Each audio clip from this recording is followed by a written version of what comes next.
আসসালামু আলাইকুম বন্ধুরা, আজকে দেখা যাক দেখি ধানের শীষ জয়ী হয় নাকি জামায়াতে ইসলাম জয়ী হয়।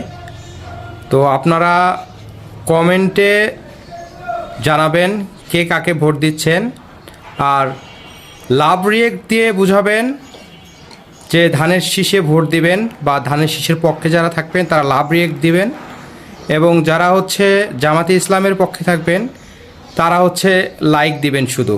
তো দেখা যাক আপনারা কে কাকে পছন্দ করেন। এর মাধ্যমে বোঝা যাবে যে আসলে বাংলার মানুষ কাকে চাচ্ছে বা সামনে নির্বাচনে কারা জয়ী হতে যাচ্ছে এটা বোঝা যাবে। তো আপনারা অবশ্যই লাইক, কমেন্ট এবং লাভ রিয়েক্টের মাধ্যমে জানিয়ে দিন কোন দলটি আগামী নির্বাচনে জয়ী হতে পারে। ধন্যবাদ সবাইকে।